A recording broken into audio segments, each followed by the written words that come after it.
kilala ang Hopewell Township na matatagpuan sa Mercer County bilang lugar na pinipili ng mga pamilya para sa mas maayos na pamumuhay. Ligtas, tahimik, at nakatuon sa pamilya.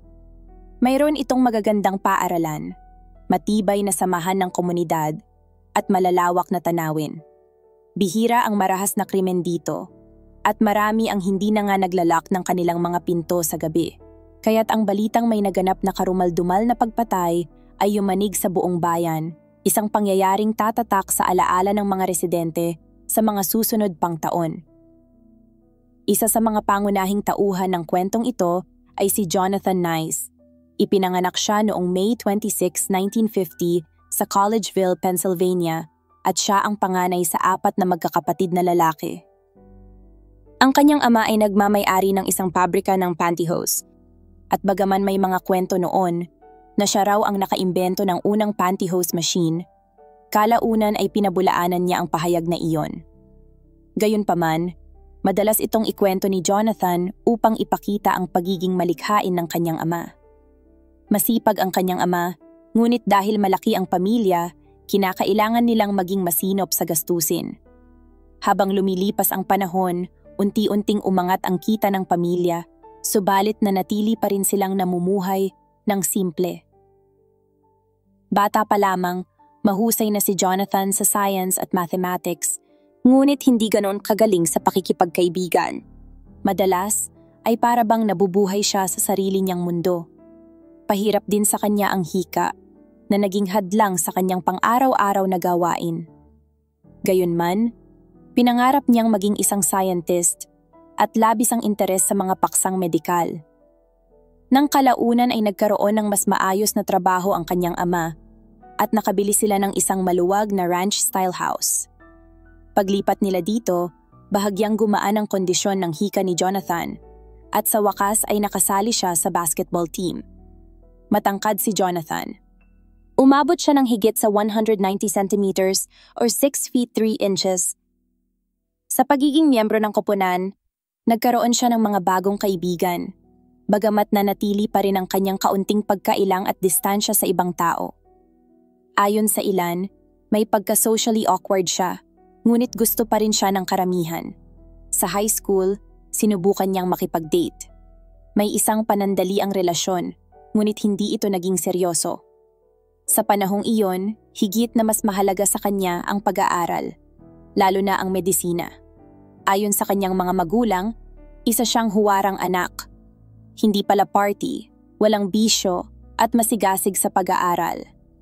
Ang pamilya Nice ay mga Katoliko at tahimik na namumuhay. Tuwing linggo, sabay-sabay silang nagtutungo sa simbahan. Nag-aral si Jonathan sa Temple University sa Philadelphia, kung saan nakamit niya ang PhD sa pharmacology mula sa Fels Research Institute ng Temple's School of Medicine.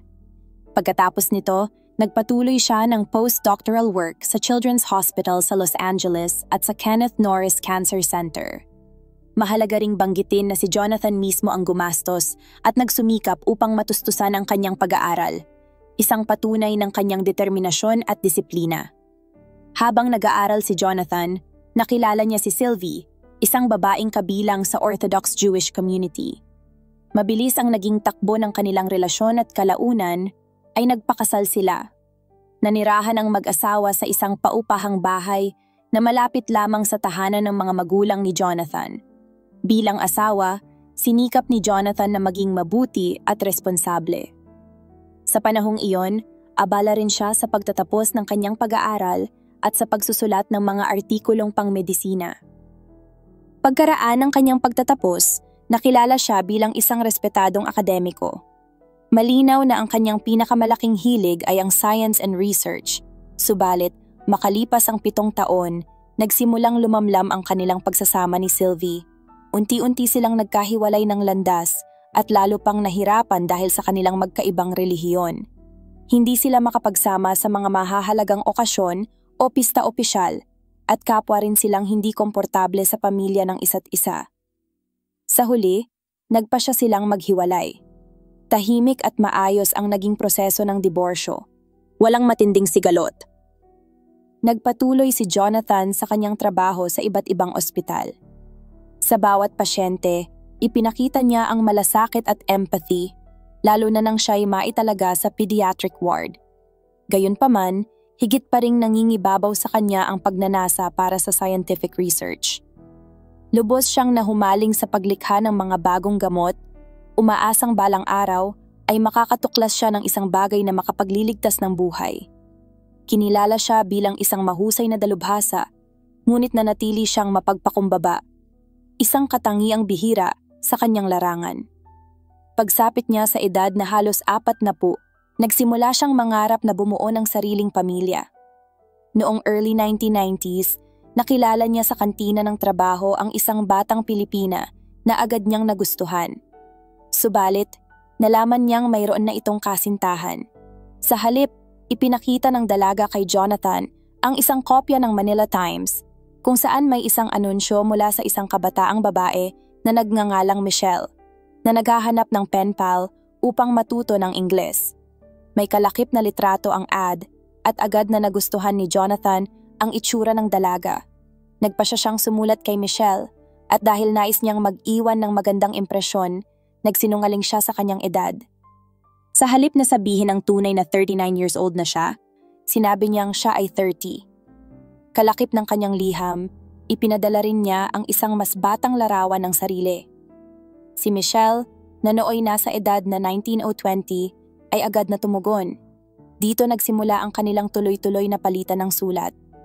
Habang lumilipas ang panahon, lalo silang naging bukas sa isa't isa, at si Jonathan ay nagsimulang magsalita tungkol sa kanilang hinaharap, pati na ang posibilidad ng pag-aasawa, kahit hindi pa sila kailanman nagkikita ng personal.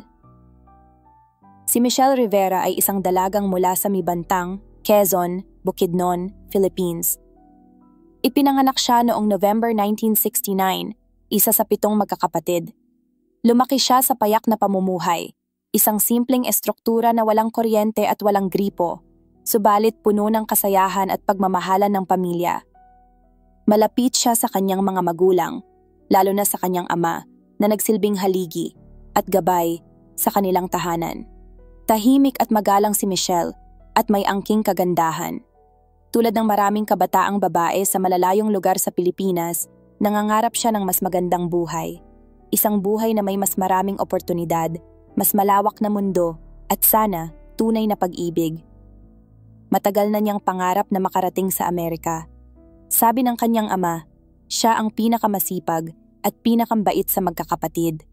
Mahilig siyang mag-aral, tumutulong sa gawaing bahay, at palaging nakatuon sa kanyang mga pangarap. Sa edad na 16, isa siya sa iilang napili mula sa kanilang baryo upang makapasok sa isang paaralan ng Administration and Business, isang malaking karangalan para sa kanilang pamilya. Sa kabila ng kanyang pangarap na makapagtapos ng pag-aaral, kinailangan ni Michelle na huminto matapos lamang ang unang semestre sa kolehiyo. Hindi sapat ang kita ng kanyang mga magulang upang tustusan ang kanyang matrikula. Nangako silang pag-iipunan iyon, ngunit alam ni Michelle na matatagalan pa bago matupad. Ayaw niyang mag-aksaya ng panahon, kaya't nagdesisyon siyang lumuwas at makipisan sa kanyang tiyahin sa isang bayan kung saan nakahanap siya ng trabaho bilang waitress sa isang restaurant. Naisip ni Michelle na kung nais niyang makarating sa Amerika, kailangan niyang matuto ng Ingles. Ngunit dahil wala siyang sapat na pagkakataon o kondisyon sa kanilang tahanan upang pag-aralan ito, nagpa siyang maglagay ng isang anunsyo sa pahayagan upang makahanap ng makakausap at makakapenpal sa Ingles. Doon niya nakilala si Jonathan Nice. Para kay Michelle, malaking tulong ang kanilang pagsusulatan kahit pa hindi niya alam ang tunay na edad ng Amerikano. Si Jonathan ay nagsimulang magsulat tungkol sa kasal at pagkakaroon ng mga anak.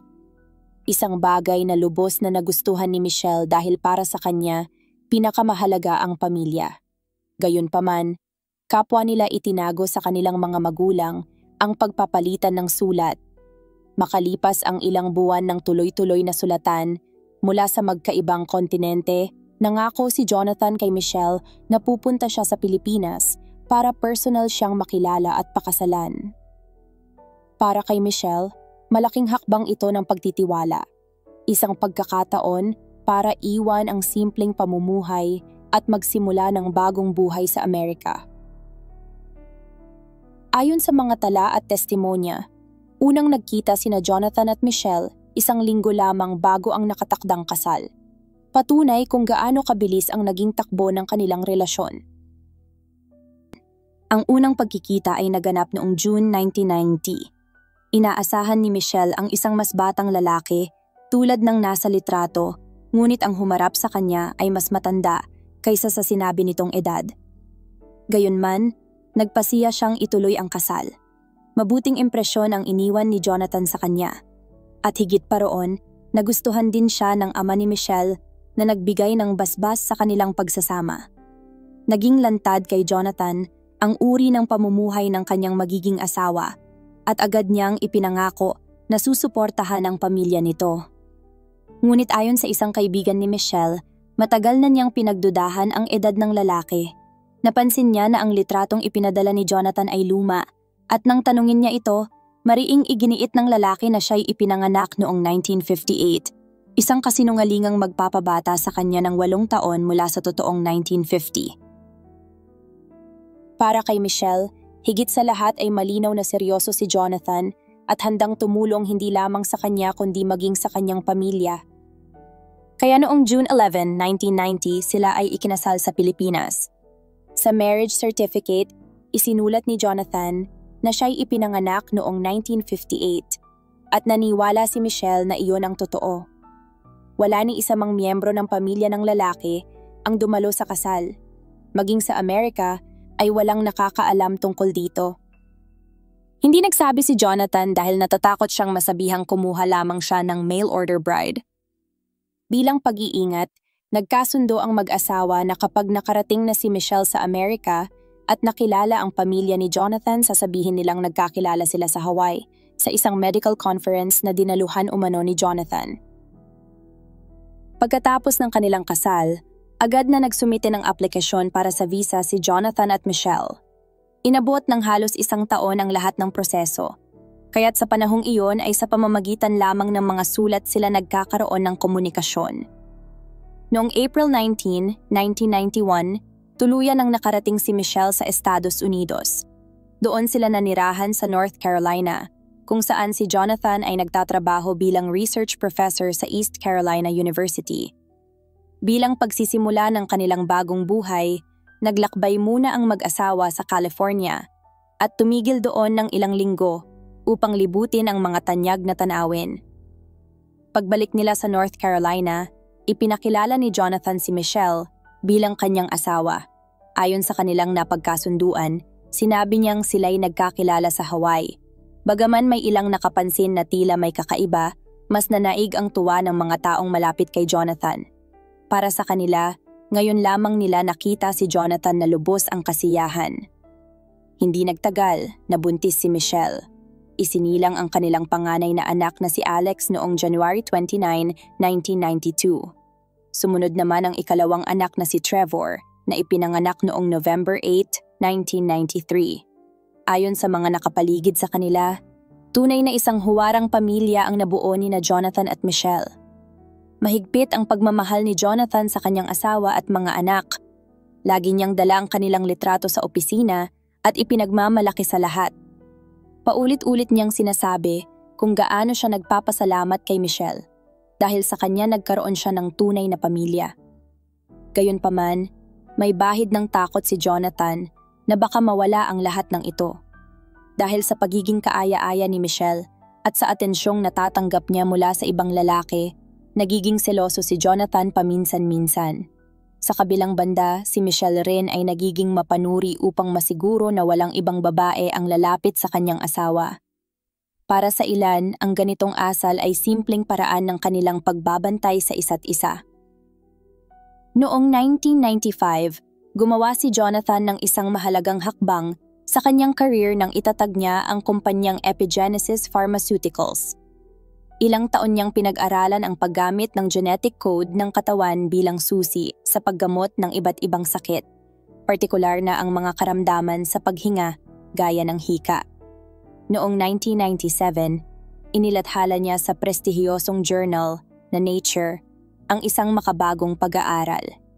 Sa pananaliksik na ito, ipinakita nilang posible ang pagbawas ng sintomas ng hika sa mga hayop sa pamamagitan ng isang teknik na tinatawag na DNA antisense therapy.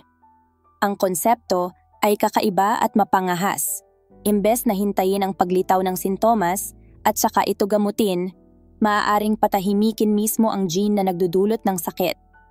Mula rito, nabuo ang ideya ng isang inhalable gene therapy na tinawag na EPI 2010. Isang gamot na direktang tumatarget sa pinagmumulan ng hika sa antas ng molecule. Itinuring itong isang malaking tagumpay. Maraming investors ang agad na nagpakita ng interes at umabot pa sa puntong inakala na makakahanap si Jonathan ng mismong lunas para sa hika. Dahil dito, nakilala siya sa pharmaceutical industry at madalas maimbitahan sa iba't ibang panayam. Nakatanggap din ang kumpanya ng multi-million-dollar na pondo na nagbigay daan upang umangat ang pamumuhay ng kanilang pamilya. Bumili si Jonathan ng mga bagong sasakyan para sa kanilang mag-asawa at patuloy siyang nagpapadala ng pera sa mga biyenan upang makabili ang mga ito ng sakahan sa Pilipinas. Madalas niyang ikwento ang kanyang pagiging bukas palad, ngunit hindi lahat ng iyon ay ganap na totoo. May mga pagkakataong sinasabi niyang pinondohan niya ang pagpapatayo ng mga bahay at maging ng isang paaralan sa Pilipinas at inilarawan ang sarili bilang isang uri ng philanthropist. Subalit, wala umanong matibay na ebidensya upang kumpirmahin ang lahat ng kanyang ipinagmamalaki. Samantala, maganda ang naging takbo ng negosyo ni Jonathan. Maayos din ang kanilang buhay pamilya. At noong March 22, 1998, isinilang ang kanilang anak na si Samantha. Inilarawan ni Jonathan ang kanyang sarili bilang pinakamasayang lalaki sa buong mundo. Sa panahong iyon, isang mamumuhunan ang nagpasiyang maglaan ng $5 million para sa research at pagdevelop ng gamot. Sa mga sumunod na taon, lumaki pa ang budget ng kumpanya at umabot sa $11 million. Madalas na naglalakbay si Jonathan, humigit kumulang 1 linggo bawat buwan, upang makahikayat ng karagdagang investors, dahilan upang lalo pang lumago ang kanilang pondo. Kalaunan, naging napakalaki ng kumpanya, kaya't kinailangan na nitong magkaroon ng bagong headquarters. Inilipat ni Jonathan ang buong opisina sa New Jersey, na nagbunsod din ng paglipat ng kanyang pamilya. Ngunit hindi nagustuhan ni Michelle ang ideyang ito. Pagkaraan lamang ng ilang panahon mula sa kanilang paglipat, nagsimula siyang makaramdam ng lungkot. Wala siyang kakilala sa bagong lugar, samantalang abala naman palagi ang kanyang asawa. Sa North Carolina, marami siyang kaibigan at mga lugar na kinagigiliwan, ngunit ngayon ay kailangan niyang magsimula muli sa isang bagong kapaligiran. Nakatira sila sa isang napakalaking bahay at tinamo ang lahat ng bagay na dati pinapangarap lamang ni Michelle. Gayunpaman, hindi siya naging masaya. Pumasok na sa paaralan ang kanilang mga anak, ngunit madalas wala ang kanilang ama. Wala ring kaibigan si Michelle sa paligid, kaya nagsimula siyang magpunta sa gym upang mag-ehersisyo at makakilala ng mga bagong tao. Subalit nanatiling balisa si Jonathan. Nangangamba siya na baka may makilala ang kanyang asawa at iwan siya. Dahil dito, nagpagawa siya ng sariling gym para kay Michelle sa loob ng kanilang tahanan. Noong 2000, binili ng pamilya ang isang malaki at marangyang bahay sa Hopewell Township, New Jersey. Sa umpisa, abala si Michelle sa pagpapalamuti at pagbibigay kaayusan dito. Madalas ipahayag ni Jonathan na ang bahay ay binili niya alang-alang kay Michelle sapagkat siya ang pinakamamahal niya at handa siyang gawin ang lahat upang mapasaya ito. Sa mata ng nakararami, para silang pinakamayaman sa kanilang lugar, ngunit malayo ito sa totoo. At tila pati si Michelle ay hindi rin batid ang buong sitwasyon. Hindi kailanman inalam ni Michelle ang tunay na kalagayan ng kanilang pinansyal na sitwasyon, ni hindi siya nagpakita ng interes dito. Ang labis na hangad ni Jonathan ay makita siya ng lahat, lalo na ng kanyang asawa, bilang isang matagumpay na tao. Sa lahat ng paraan, nais niyang mapaligaya si Michelle. Kaya tuwing nababanggit ni Michelle na may gusto siyang bilhin kahit mamahaling bagay, Agad ibinibigay ni Jonathan ang pera ng hindi nagdadalawang isip, kahit nagiging pabigat ito sa kanilang budget. Maging ang bahay nila ay binili sa pamamagitan ng malaking utang o mortgage.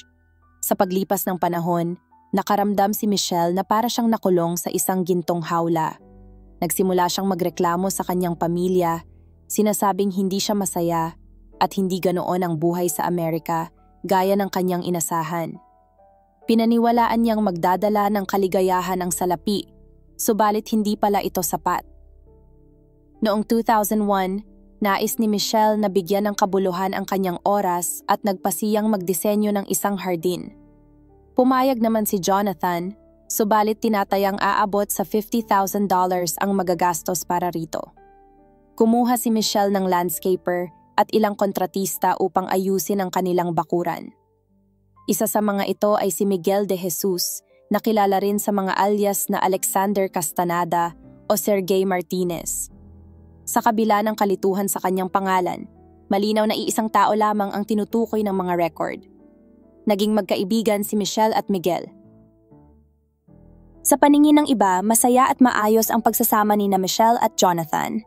Madalas silang lumalabas na magkasama, bihirang magtalo, at laging nagpapakita ng lambingan sa publiko.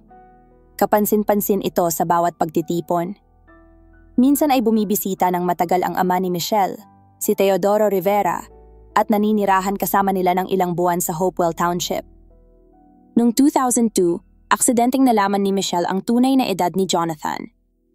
Sa kaarawan ng kapatid ni Jonathan, nabanggit ng kanilang ina na si Jonathan ang panganay. Labis itong ikinagulat ni Michelle dahil ayon sa sinabi ni Jonathan, ang kapatid na iyon ang pinakamatanda. Doon niya natuklasan na matagal na pala siyang nililinlang ng kanyang asawa. Lumabas na binawasan nito ng 8 taon ang kanyang tunay na edad.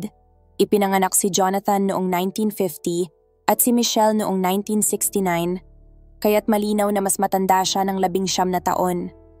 Humingi man siya ng paumanhin, hindi pa rin nawala ang matinding pakiramdam ng panlilinlang kay Michelle. Mula noon, unti-unting nagbago ang kanilang pagsasama. Sa gitna ng krisis na ito, muling nagbalik si Miguel sa kanilang tahanan at sa pagkakataong iyon ay ibinigay ni Michelle ang kanyang numero. Sinabi niya na nais niyang magkape at makipag-usap. Tinanggap ni Miguel ang imbitasyon at sa simula ay simpleng pagkakaibigan lamang ito, ngunit kinalaunan ay nauwi sa isang palihim na relasyon. May asawa at 2 anak ding babae si Miguel. Sa una, walang kamalay-malay si Jonathan. Abala siya sa patuloy na pagbagsak ng kanyang kumpanya at mga suliraning pinansyal. Pagkatapos makalikom ng milyon-milyong dolyar mula sa mga investors at makatanggap pa ng grant mula sa pamahalaan ng Estados Unidos, ang kumpanya niyang Epigenesis Pharmaceuticals ay tila nasa bingit ng alanganin. Nangako siya ng isang revolusyonaryong gamot laban sa hika gamit ang gene therapy. Ngunit nagsimulang gumuho ang lahat ng mabigong gumana ang gamot sa mga pasyente. Bagamat nagpakita ito ng magandang resulta sa mga hayop, hindi ito naging epektibo sa mga taong may hika, lalo na sa mga gumagamit na ng iba pang treatment. Nagsimulang kabahan ang mga investors. Nawalan ng tiwala ang mga pangunahing mamumuhunan.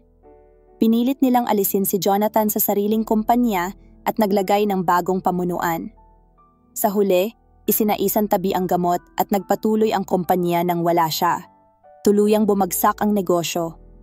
Naglaho ang lahat ng perang pinagpaguran niya at gumuho ang pangarap na ilang taon niyang inalagaan.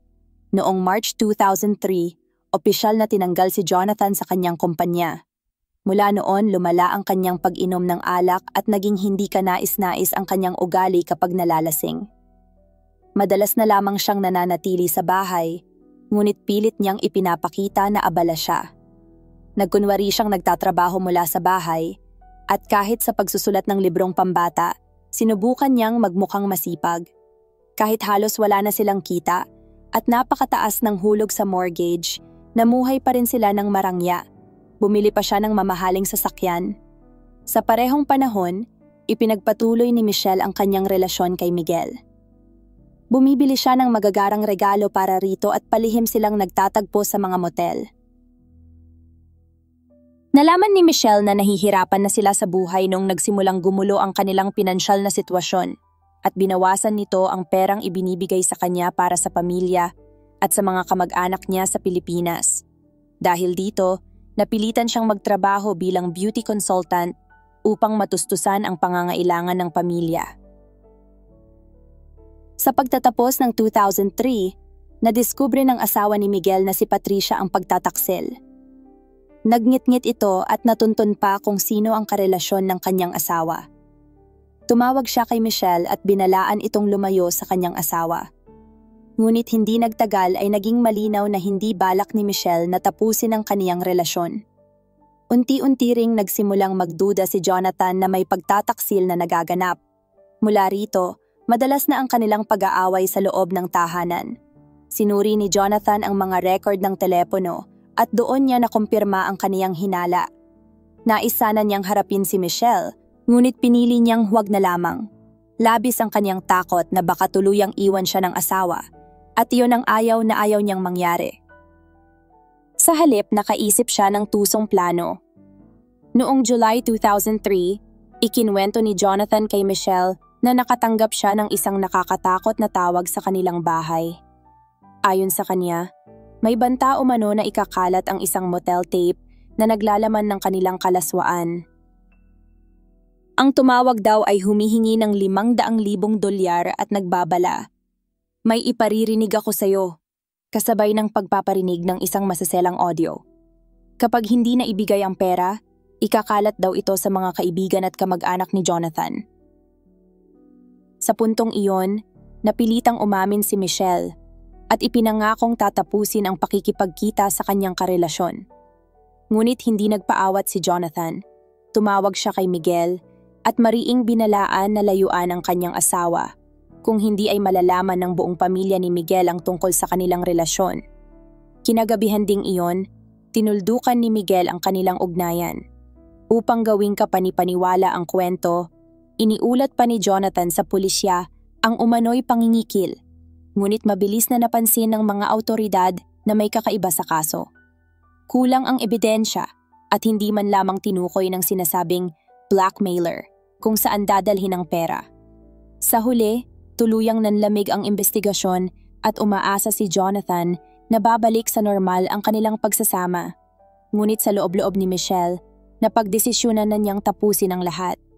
Pakiramdam niya ay hindi na siya masaya at hindi na rin niya gustong manatili kay Jonathan. Ibinahagi pa niya sa mga kaibigan at pamilya ang plano niyang magdiborsyo.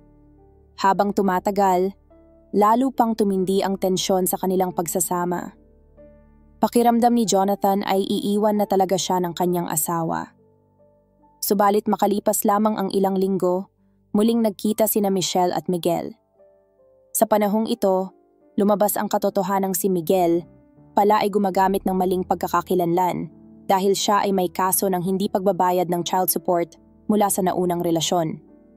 Kalaunan, may nag-report tungkol dito at siya ay naaresto. Nang malaman ni Jonathan na nagpapatuloy pa rin ang relasyon ng kanyang asawa sa kanyang kalaguyo, labis itong nakaapekto sa kanya.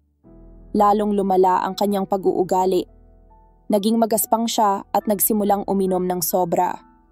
Sa desperasyon, kumonsulta siya sa isang doktor na nagreseta ng gamot, ngunit hindi naging maayos ang epekto nito. Sa halip, nakaranas siya ng biglaang pagbabago ng mood na lalo pang nagdulot ng pagtatalo at selos sa kanilang tahanan. Lalong naging malinaw kay Jonathan na gusto na siyang iwan ni Michelle.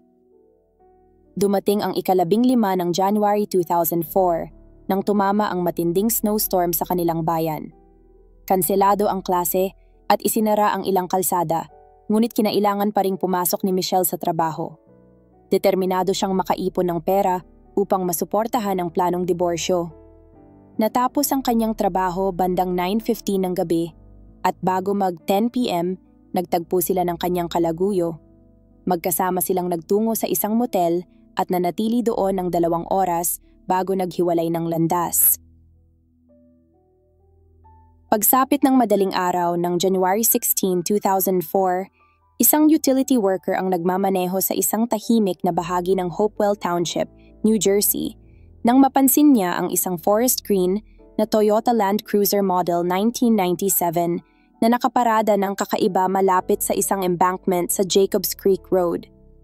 Patuloy na umaandar ang makina ng sasakyan. Nang silipin niya, tumambad ang bangkay ng isang babae na nakayuko sa upuang pang-driver. Agad siyang tumawag ng pulis. Ang bangkay ng babae ay nakilala bilang si Michelle Nice. Agad na napansin ng mga pulis ang ilang hindi pangkaraniwang detalye. Una, iisa lamang ang bakas ng yapak sa niyebe na palayo mula sa sasakyan at tuluyang naglaho sa kagubatan. Wala namang bakas na papalapit o paikot sa kotse, isang bagay na lubhang kahina-hinala.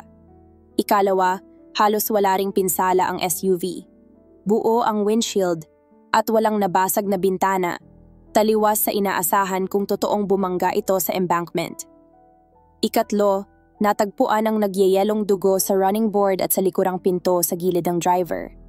Ipinapakita nito na nasaktan na si Michelle bago pa iniwan ang sasakyan doon, o baka naman sinadya lang na iset up ang eksena.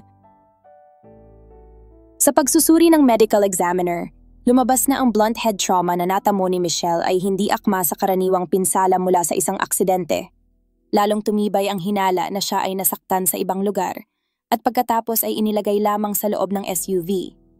Batay sa lahat ng ebidensya, malinaw na hindi ito isang aksidente kundi isang maingat na pinagplanuhang krimen. Sa pag-iimbestiga sa buhay ni Michelle, 3 pangunahing suspek ang lumitaw: ang kanyang asawa, ang kanyang kalaguyo, at ang asawa ng kalaguyo. Natural, nagsimula ang investigasyon sa asawa. Labis ang ipinakitang gulat ni Jonathan Nice sa pagkamatay ni Michelle, ngunit pagdating niya sa himpilan ng pulisya, napansin ang kanyang kalituhan at magkakasalungat na pahayag. Una niyang sinabi na nakausap niya ang asawa noong hapon, ngunit kalaunan ay binago ito at sinabing noong gabi sila nag-usap. Dahil sa mga pagdududa, lalong tumuon ang mga investigador kay Jonathan. Unay iginiit niyang kusang umalis si Michelle na para bang naglayas ito, ngunit walang ebidensya para suportahan iyon. Noong nagsagawa ng search warrant sa tahanan ng mga Nice, natagpuan ng mga investigador ang ilang kahina-hinalang bagay sa garahe. Isa na rito ang isang baseball bat na mukhang malinis, ngunit nang subukan gamitin ang phenolphthalein, lumabas na may bakas ng dugo. Natagpuan din ang mga damit ni Jonathan na nakababad sa washing machine na may bahagyang pink na tubig na posibleng dulot ng dugo. Pinakakapansin-pansin sa natuklasan sa bahay ay ang isang pares ng loafers ni Jonathan na sa ilalim ay may misteryosong substance. Ang loafers ay isang uri ng sapatos na walang tali o strap. Karaniwan itong slip-on, medyo formal pero komportable at ginagamit sa araw-araw o sa opisina. Para madaling ma-visualize, parang simpleng flat shoes na panlalaki o pambabae na madaling isuot at alisin. Nang suriin gamit ang infrared analysis, lumabas na 4 na uri ng glue ang nakakabit sa ilalim ng sapatos. Ang mga pira-pirasong ilalim ng sapatos na nakatago sa iba't ibang parte ng bahay, kabilang ang kahon ng laruan at kahon ng Christmas tree, ay tumugma sa glue na nasa loafers. Sa tulong ng forensic expert, muling nabuo ang sole boots na pira-piraso at tumugma ito sa bootprint sa niebe malapit sa katawan ni Michelle. Ipinakita ng ebidensya na isinuot ni Jonathan ang loafers na may nakadikit na soles noong gabing naganap ang krimen. Pag-uwi niya, tinanggal niya ang soles, pinagputol-putol at itinago sa bahay para hindi mahuli. Natagpuan din ng mga investigador ang maliliit na patak ng dugo sa pader ng garahe at mga basang tuwalya sa chimney na kinumpirma ng DNA bilang dugo ni Michelle. Batay sa forensic evidence, malinaw ang nangyari noong gabing iyon. Nagkaroon ng pagtatalo sa pagitan ni Jonathan at Michelle, kung saan ginamit ni Jonathan ang baseball bat at paulit-ulit na pinukpok si Michelle sa ulo. Upang pagtakpan ng krimen, inilagay niya ang katawan sa kotse ni Michelle at dinala sa creek. Pinatunayan ng mga foot impressions ang kanyang presensya sa lugar. Pagkatapos, nilinis niya ang garahe at itinago ang mga piraso ng soles. Matapos ang paulit-ulit na pagtanggi, tuluyan ding umamin si Jonathan. Noong 2005, nagsimula ang paglilitis kay Jonathan. Sa korte, binago niya ang kanyang pahayag. Ipinahayag niya na aksidente umano ang nangyari, na si Michelle daw ang unang umatake gamit ang matalim na bagay at napilitan lamang siyang ipagtanggol ang sarili. Pagkatapos ng insidente, hindi raw niya alam ang susunod na gagawin, kaya't naisipan niyang ayusin ang sitwasyon na magmukhang aksidente. Sa huli, nakumbinsi ang hurado at hinatulang makulong si Jonathan Nice ng 8 taon matapos umamin sa kasong passion-provoked manslaughter. Ayon sa korte, ang krimen ay naganap dahil sa matinding bugso ng damdamin at hindi binalak ng maaga. Gayunpaman, binigyang diin ng hukom na ang pagkamatay ni Michelle ay isang marahas na krimen na dapat pagbayaran ni Jonathan. Bagamat binanggit sa paglilitis ang relasyon ni Michelle kay Miguel de Jesus, nilinaw ng mga investigador na walang kinalaman si Miguel at ang kanyang asawa sa pagkamatay ni Michelle Nice. Ang tanging naging bahagi lamang nila sa kwento ay ang relasyon na naging dahilan upang magdulot ng galit at bugso ng damdamin kay Jonathan, na kalaunay ginamit ng depensa bilang paliwanag sa kanyang marahas na ginawa. Gayunpaman, ang krimen ay malinaw na isinagawa ni Jonathan ng mag-isa. Noong December 5, 2010, pinalaya si Jonathan matapos lamang magsilbi ng halos 5 taon mula sa kanyang 8 taong sentensya dahil nabigyan siya ng kredito para sa mabuting asal at panahon na iginugol sa kulungan bago ang hatol. Pagbalik niya sa kanyang bayan, isinulat niya ang isang aklat tungkol sa kaso at naglahad ng ibang bersyon ng kwento. Itinuturo naman niya ang kasalanan sa kalaguyo ni Michelle. Muling nagpatuloy si Jonathan sa larangan ng medical research at nagsulat pa ng ilang scientific article. Ngunit noong 2020, muling napunta sa gitna ng kontrobersya ang nooy 70 years old na si Jonathan Nice. Sinampahan siya ng kasong kriminal ng mga federal judge dahil sa mapanlinlang na pagbebenta ng mga gamot laban sa asong may cancer. Pinatakbo umano niya ang ilang negosyo na nagbenta ng mga hindi aprobadong gamot sa ilalim ng pangalang Tomcel at Naturon. Ayon sa mga autoridad, iniaalok ang mga produktong ito online sa mga nagdadalamhating may-ari ng mga asong may cancer, kalakip ang maling pahayag na ito ay aprobado ng FDA at epektibong gamot. Sa katotohanan, mga halong sangkap lamang ang mga ito na siya mismo ang gumawa sa Pennsylvania. Tinatayang umabot sa 900 pet owners ang naloko ni Jonathan at nakalikom siya ng daan-daang libong dolyar mula sa pagbebenta ng mga pekeng lunas. Kinasuhan siya ng wire fraud at interstate shipment of misbranded animal drugs na nagmarka ng malaking pagbagsak mula sa dati niyang reputasyon bilang isang biotech entrepreneur. Noong February 2024, hinatulan siya ng korte ng 97 months sa federal prison, katumbas ng mahigit 8 taon, para sa pagpapatakbo ng mapanlinlang na negosyo. Ayon sa mga piskal, sinamantala niya ang mga desperadong may-ari ng alagang hayop sa pamamagitan ng mga maling pangakong medikal at maling representasyon ng kanyang mga produkto. Bukod pa rito, ipinataw sa kanya ang 3 taong supervised release matapos lumaya at kailangang magbayad ng $500 bilang espesyal na multa. Samantala, matapos ang pagkamatay ni Michelle noong 2004, ang 3 nilang anak ay ipinagkatiwala sa kapatid ni Jonathan sa Pennsylvania. Nanatili ang mga bata sa pangangalaga ng kanilang tiyuhin at pinalawak na pamilya sa Collegeville matapos makulong ang kanilang ama.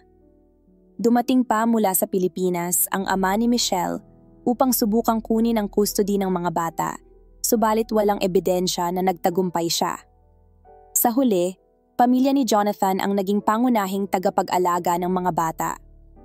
Paglabas ni Jonathan noong December 2010, nanirahan siya sa bahay ng kanyang mga magulang sa Collegeville at muling nakasama ang kanyang mga anak, bagamat nanatili ang legal na custody sa kaniyang kapatid. Si Michelle Nice ay isang batang ina na maagang binawian ng buhay. Kilala siya ng pamilya at mga kaibigan bilang isang mapagmahal at masipag na babae. Bago nakilala si Jonathan, nagtrabaho siya bilang waitress sa Pilipinas upang makapundar para sa mas magandang kinabukasan. Bilang ina, inalay niya ang kaniyang buhay para sa 3 anak at tulad ng marami, naghahangad ng katatagan at kaligayahan para sa pamilya. Bagamat nauwi sa trahedya ang kanyang kwento, nagsisilbi itong paalala ng mga komplikadong istorya sa likod ng bawat balita. Para kay Michelle, ang pangarap ng mas magandang buhay kasama ang isang banyaga ay naging simula rin ng kanyang kapahamakan, isang paalala na may kaakibat na panganib ang pakikipagsapalaran sa pag-aasawa ng hindi lubos na kilala. Dagdag pa rito, ang lihim na relasyon na pinasok niya ay lalo pang nagbigay init sa tensyon na humantong sa malagim na wakas. Gayunpaman, ang alaala ni Michelle ay nananatiling buhay sa kanyang mga anak at sa lahat ng nakasama niya.